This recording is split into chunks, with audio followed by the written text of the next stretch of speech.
السلام عليكم أعزائي عزيزتي التلاميذ والتلميذات. اليوم إن شاء الله غادي نشرعوا في الدروس ديال الخبر الوراثي donc l'information génétique, et on va commencer d'abord par un aperçu sur l'ensemble des parties programmées في le thème. Voilà, pour commencer donc l'information génétique, rappelez-vous que كاين بعض الفقرات مشتركة ما بين مسلكي علوم الحياة والأرض ومسلك علوم فيزيائية، وكاينين دي بارتي كي سون سبيسيفيكمون بروغرامي غير في لا فيليير ديال الاس في تي. شنو هما لي بارتي كومون؟ دونك لا فورماسيون جينيتيك عندنا ديجا une première partie qui va nous permettre de comprendre comment se fait la transmission de l'information génétique par les deux modes, donc le mode de reproduction asexué et le mode de reproduction sexué. C'est les parties communes les deux filières. Le mode de reproduction asexué, c'est l'exemple de la reproduction cellulaire. On verra donc c'est la mitose. Une cellule mère va devoir subir donc une mitose et donner naissance à deux cellules filles diploïdes comme la cellule mère. Donc on va voir qu'il s'agit là d'une reproduction conforme. Le mode sexué par contre, là vous savez il faut toujours un mâle et une femelle. La lignée parentale donc étant diploïde, il va devoir donc subir une méiose pour nous permettre de passer au stade haploïde, c'est-à-dire stade gamète. La fécondation va permettre le rétablissement de la diploïdie et par conséquent l'obtention d'une génération fils. On verra donc comment s'est fait la transmission de l'information génétique par les deux modes. La troisième partie, il va nous permettre de comprendre un petit peu comment se fait l'expression de l'information génétique. Mais quand on parle de l'information génétique, automatiquement nous parlons du gène. Le gène, il a une fonction dans la cellule, c'est la synthèse de protéines. Donc le gène subit d'abord une transcription, il va nous permettre donc d'obtenir un ARN messager qui, en quittant le noyau vers le cytoplasme, va être traduit pour donner une protéine qui est en fait le phénotype à l'échelle moléculaire. Mais rappelez-vous que c'est le phénotype moléculaire qui va déterminer le phénotype macroscopique. N'oubliez surtout pas que le phénotype se détermine à trois échelles. Une échelle moléculaire, c'est la protéine, une échelle cellulaire et puis finalement une échelle macroscopique. On verra tout ça, Inch'Allah, la partie concernant l'expression de l'information génétique. Et là, on a un petit aperçu le mode de reproduction asexuée, donc la reproduction conforme de la cellule. Qu'est-ce qu'il y a de très important à retenir? Rappelez-vous la notion de cycle cellulaire. Alors, comment est-ce qu'on va définir le cycle cellulaire? Voilà, donc il comporte une mitose et une interphase, elle-même faite de trois phases, G1, S et G2, gap 1, gap 2 et S. Donc, comment peut-on définir le cycle cellulaire? En réalité, il est défini comme étant donc la durée de vie d'une cellule. Il comporte une interphase plus une mitose. Donc, la cellule fille naît suite à une mitose, donc c'est la division d'une cellule mère. En réalité, la cellule mère, elle donne naissance à deux cellules filles. La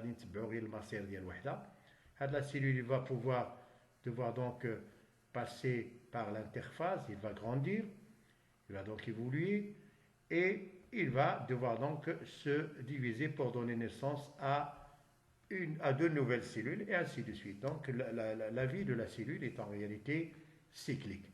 Donc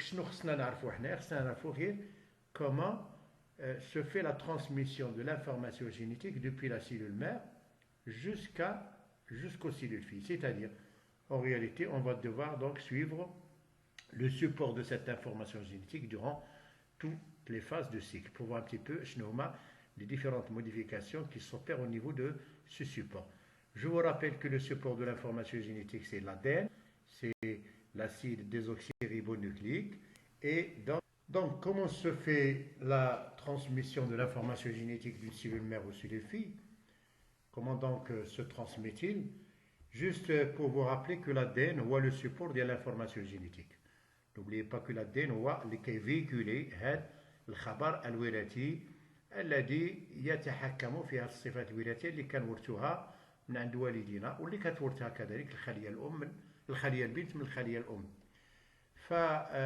Comment varie donc la quantité d'ADN au cours d'un cycle cellulaire? Peu importe la technique utilisée, la technique de dosage, المهم أن حاولنا نتبعوا تطور كمية الأدين خلال مراحل الدورة الخلوية, à commencer par la phase G1. Donc remarquez comment évolue la quantité d'ADN donc au cours de cycle. La quantité d'ADN est donnée en unité arbitraire, peu importe.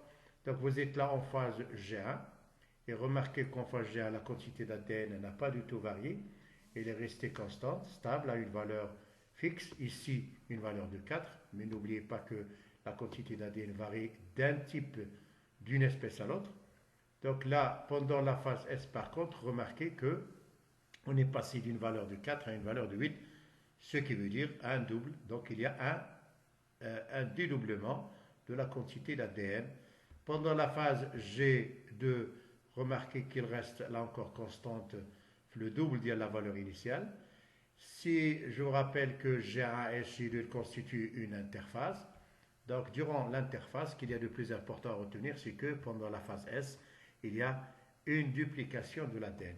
Pendant la mitose, et spécialement une des phases de la mitose, on retrouve la valeur initiale. L'ensemble de l'interface de la mitose, il constitue un cycle cellulaire. Donc, qu'est-ce qu'on a à retenir dans tout cela? Tout ce qui est le plus important, c'est que pendant l'interphase, il y a une duplication de l'ADN, et pendant la mitose, il y a un retour à la quantité initiale, soit donc une division. Et par conséquent, on peut en déduire tout simplement qu'il y a une stabilité de la quantité d'ADN d'une génération à l'autre. Et si on vous demande d'interpréter ou d'expliquer la stabilité de la quantité d'ADN, vous allez devoir trouver l'explication de la phase S ou la mitose. En réalité, il ne suffit pas de savoir que la quantité d'ADN reste stable d'une génération à l'autre d'un point de vue quantitatif, mais il faudrait aussi savoir comment s'est faite cette duplication, sinon le modèle de duplication. Et je vous rappelle juste que le modèle retenu parmi les 3 modèles proposés, c'est le modèle semi-conservatif. Alors en quoi consiste le modèle semi-conservatif? Si je vous propose là une portion de l'ADN, je suppose que c'est l'ADN de la cellule mère. Maintenant, ce qui fait la particularité de l'information génétique, le contenu, c'est la succession des nucléotides. N'oubliez pas que nous avons tous, par exemple, l'espèce humaine, nous avons tous la même quantité d'ADN, et pourtant nous sommes tous différents les uns des autres. Tout simplement parce que nous ne véhiculons pas la même information génétique, puisque dans certaines portions d'ADN, la séquence de nucléotides n'est pas la même pour tout le monde.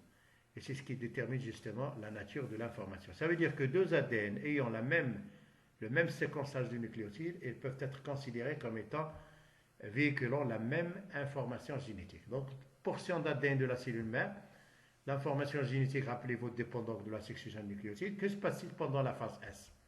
La phase S, il y a d'abord l'intervention de cet enzyme-là, qu'on appelle en fait l'ADN polymérase. Il y a une ouverture au niveau des yeux de réplication.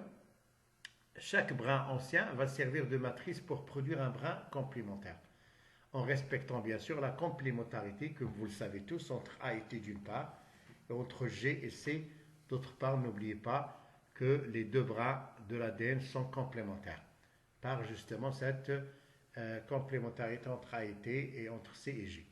On finit par obtenir en fin de compte 2 molécules d'ADN. Remarquez que dans chacune des 2 molécules, vous avez un brin ancien, symbolisé en jaune, et un brin nouveau, néoformé, symbolisé ici en blanc. Et si vous observez bien, vous allez remarquer que la séquence de nucléotides, aussi bien dans les 2 molécules obtenues que dans la molécule de départ, ils sont tout à fait identiques. Ça veut dire tout simplement que les 2 ADN véhiculent la même information génétique. N'oubliez pas que l'ADN en réalité fait partie des chromosomes. Le transfert de l'ADN d'une génération à l'autre se fait par les chromosomes. Alors si on essaie de voir un petit peu comment évolue un chromosome pendant le cycle cellulaire, là vous avez l'état d'un chromosome pendant la phase G1. Ce que vous voyez en blanc là, c'est l'ADN, et en jaune ce sont des protéines, ce sont en réalité des histones.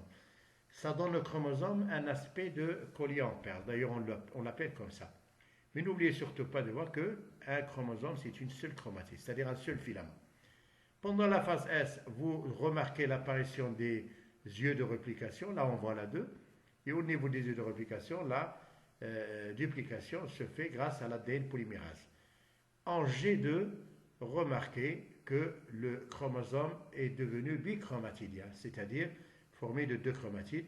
Et n'oubliez pas donc que les 2 ADN sont tout à fait identiques, c'est-à-dire que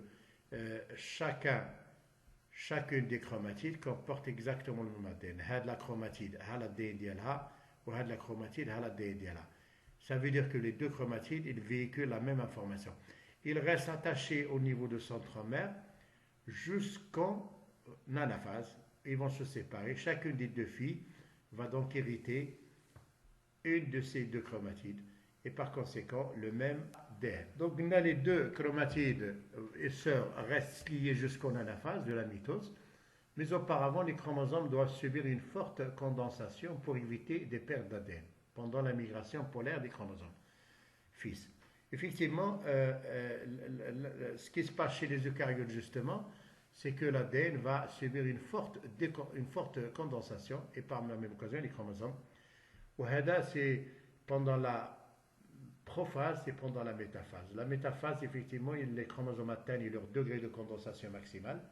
C'est ce qui fait généralement que quand on veut observer les chromosomes, eh ben, on se dirige directement vers la métaphase. C'est la phase où les chromosomes sont réellement individualisés et trop nets puisqu'ils atteignent le degré de condensation maximal. Donc la phase la plus importante dans la mitose, c'est l'anaphase. Et par conséquent, là, on a comme l'exemple d'une cellule en 2n égale 4, soit donc 2 paires de chromosomes. Comment serait donc cette cellule pendant l'anaphase? Voilà. Rappelez-vous, l'anaphase, donc il va y avoir migration de 2 paires de chromosomes vers le haut et migration de 2 pôles de 2 paires de chromosomes vers le bas.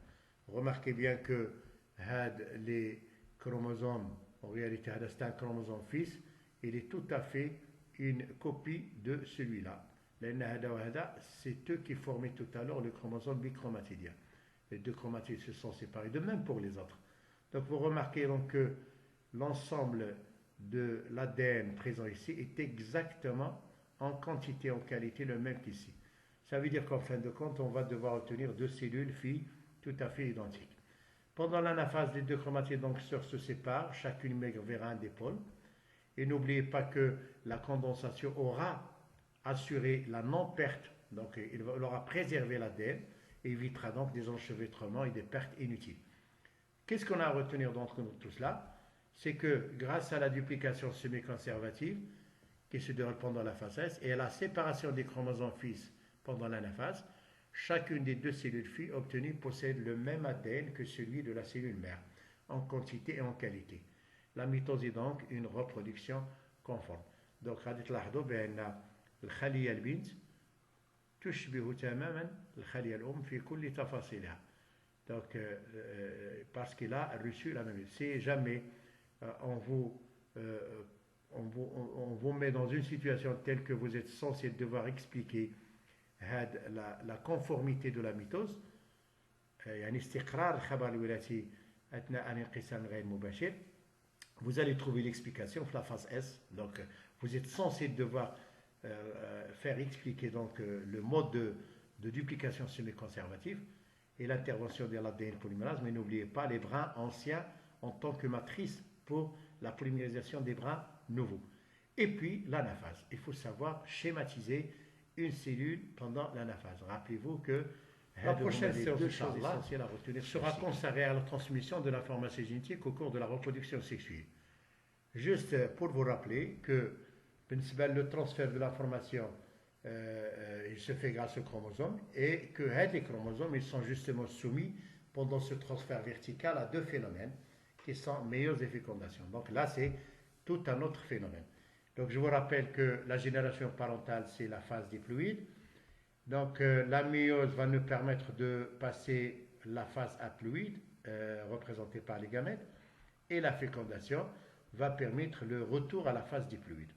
Donc déjà notez que méiose et fécondation ils assurent la stabilité du karyotype, mais on verra effectivement quel est le rôle de la méiose de la fécondation dans dans la diversification et quel est donc leur intérêt génétique.